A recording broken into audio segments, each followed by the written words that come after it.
Hello दोस्तों, मैं आदर्श कुमार चौरसिया फिर एक बार से एक नए टॉपिक के साथ आपके सामने हाजिर हूँ। तो आज हमारा टॉपिक है प्राकार्यवाद या कार्यवाद। तो आइए बात करते हैं प्राकार्यवाद या कार्यवाद की। प्राकार्यवाद की स्थापना अनौपचारिक ढंग से, याद रखिएगा इसमें दो टर्म हैं, औपचारिक अनौपचारिक। तो अनौपचारिक ढंग से विलियम जेम्स ने 1890 में अपनी पुस्तक लिखकर, जिसका शीर्षक प्रिंसिपल ऑफ साइकोलॉजी था। तो यहाँ पे ये ध्यान रखने वाली बस बात है, बुक का नाम याद रख लीजिए, डेट पूछता नहीं है इसलिए आपको उतना ध्यान नहीं देना है, बस मैंने बता दिया आपकी जानकारी के लिए। तो मेन चीज़ है अनौपचारिक, इसमें दो टर्म है याद रखिएगा, औपचारिक अनौपचारिक। अनौपचारिक के विलियम जेम्स 1890, और इनकी पुस्तक है, बहुत फेमस पुस्तक है, प्रिंसिपल ऑफ साइकोलॉजी। अब आइए इनके विचारों के बारे में जानते हैं। बड़ा इंटरेस्टिंग विचार है इनका। तो उनका मानना था मनोविज्ञान का संबंध इस बात से है कि चेतना क्यों और कैसे कार्य करती है, न कि सिर्फ इस बात से है कि चेतना के कौन कौन से तत्व हैं। यहाँ ध्यान दीजिएगा, हमने जब पढ़ा था संरचनावाद में, तो वो बात करता है एलिमेंट ऑफ चेतना, सेंसेशन,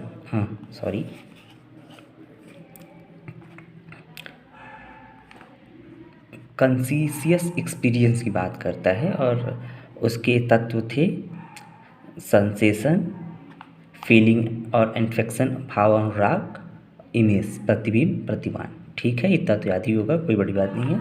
तो ये चेंज कर देते हैं, वो तत्व की बात नहीं करते हैं, ये बात करते हैं चेतना क्यों और कैसे कार्य करती है, उसके फंक्शन की बात करते हैं, उसका कार्य क्या है, वो इस बात की बात करते हैं। ठीक, और ये याद रखिएगा कि ये जो विचार है वो अनौपचारिक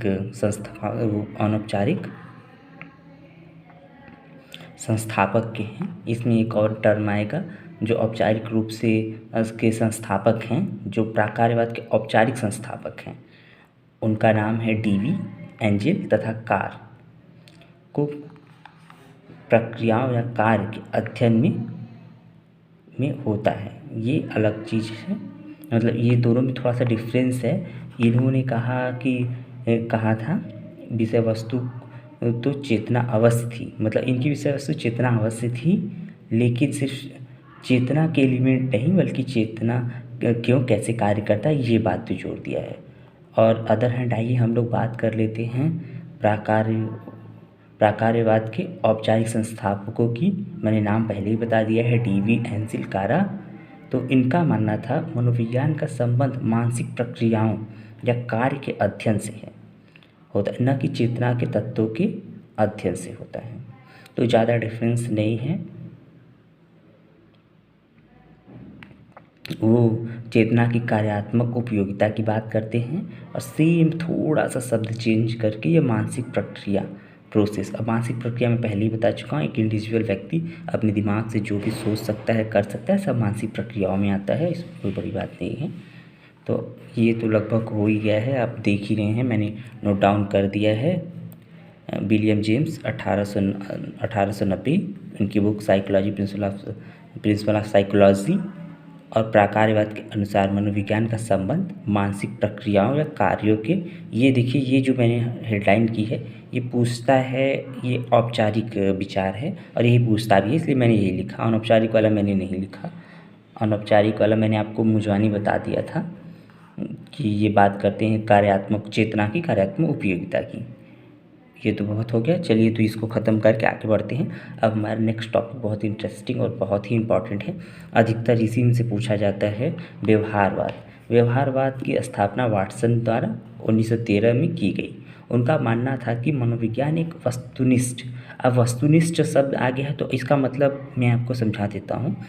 वस्तुनिष्ठ से मतलब होता है कि जब आप कोई एक्सपेरिमेंट, कोई विचार रखते हैं तो उसमें आपके व्यक्तिगत लाभ, विचार, पूर्वाग्रह आदि न हो, वो वैज्ञानिक आधार पे हो, बस इसी का मतलब वस्तुनिष्ठ है। तथा प्रयोगात्मक आप ही जानते हैं, कारण और परिणाम पे आधारित एक एक्सपेरिमेंट हो, कि हाँ किसी व्यक्ति के साथ, किसी के व्यवहार के साथ एक्सपेरिमेंट किया जाए कि किस कंडीशन में, कंडीशनल टर्म का प्रयोग है, मतलब कि आप उसको टास्क दीजिए और उसके बाद फिर उसके परिणाम को नोट करिए, मनोविज्ञान है, अतः इसकी विषय वस्तु सिर्फ व्यवहार। अब तो आगे चलते हैं। तो उन्होंने कहा कि उनका मानना था कि मनोविज्ञान एक वस्तुनिष्ठ तथा प्रयोगात्मक मनोविज्ञान है, अतः इसकी विषय वस्तु सिर्फ और सिर्फ व्यवहार हो सकती है। तो देखिए मैंने ये लिख दिया है, व्यवहारवाद के संस्थापक वाटसन, विषय वस्तु सिर्फ व्यवहार को माना है और व्यवहार का अध्ययन वस्तुनिष्ठ प्रयोगात्मक ढंग से किया जा सकता है। वाटसन व्यवहारवाद के उद्दीपन प्रक्रिया के जनक ने वाटसन के व्यवहारवाद। देखिए एक बात याद रखिएगा कि बड़ा इंटरेस्टिंग बात हो जाती है कि उद्दीपन अनुक्रिया के जो जन्मदाता थे इस थ्योरी के, वो थॉर्नडाइक जी को माना जाता है। तो ये वाटसन जी कहाँ से आ गए, इसमें कन्फ्यूज़न मत करिएगा। ये बात बता रहे हैं कि वाटसन के व्यवहारवाद है, न कि वाटसन जी ने, मतलब उन्होंने जो थ्योरी दी उसी को डेवलप करके उसी विचारधारा से प्रेरित होकर थॉर्नडाइक जी ने उद्दीपन अनुक्रिया को जन्म दिया। तो ये उनसे प्रभावित थे थॉर्नडाइक जी, और इसके जो मतलब जो क्रिएटर हैं उद्दीपन अनुक्रिया सिद्धांत के थ्योरी के, वो उद्दीपन अनुक्रिया थ्योरी के वो थॉर्नडाइक जी हैं, इसमें कन्फ्यूजन मत करिएगा। अब आइए मनोविज्ञान, वाटसन के अनुसार मनोविज्ञान की विधि पूछ सकता है कि इन्होंने मनोविज्ञान के में किस विधियों को माना है, कि इसकी अध्ययन की कौन सी विधि है। तो इसकी 4 विधियाँ बताई हैं, जैसे प्रेक्षण, ऑब्जर्व करना, किसी व्यक्ति को, किसी वस्तु को, ऑब्जेक्ट को पहले ऑब्जर्व करिए, तभी आप जान पाएंगे कि उसमें क्या क्रिया प्रतिक्रिया हो रही है।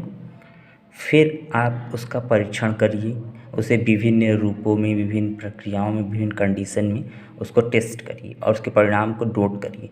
देखिए परीक्षण करने का मतलब होता है, टेस्ट करने का मतलब होता है कि जब जैसे आपकी परीक्षा हो रही है तो आपको कुछ सवाल दे दिए जाते हैं, ठीक, कुछ मुश्किल दे दी जाती है, और तो तब आपकी क्षमताओं का आकलन होता है। बस परीक्षण से ही मतलब है यहाँ पे। अनुबंधन, अब देखिए ये सेम लगता है कि परीक्षण अनुबंधन तो एक हो गया, कंडीशन लगा दीजिए। तो कंडीशन मतलब जब आपको कोई चीज़ दिया जाता है, जैसे कोई टास्क दिया जाता है, तो उसमें कंडीशन चाहिए। अब ये नहीं कि मैंने आपको प्रश्न पत्र दे दिया और कह दिया आप बुक से खोल के लिख रहे हैं, तो कंडीशन ये है कि आप बुक नहीं खोलेंगे। तो आपको टेस्ट किया जाएगा, लेकिन कुछ निम्नलिखित कंडीशन में, ये बात याद रखिएगा। ये छोटा सा डिस्क्रिप्शन, शाब्दिक रिपोर्ट, जब आपका कंडीशन आ गया तो उसको नोट करिए, विश्लेषण करिए, शाब्दिक रिपोर्ट बनाइए, कोई दिक्कत नहीं है। हो गया यहाँ तक। तो अगर आपको मेरी दी हुई जानकारी महत्वपूर्ण लगे तो ज़रूर लाइक करिए, सब्सक्राइब करिए। देखिए आप लोग देखते हैं वीडियो, लाइक भी करते हैं लेकिन सब्सक्राइब नहीं करते, प्लीज़ सब्सक्राइब करिए।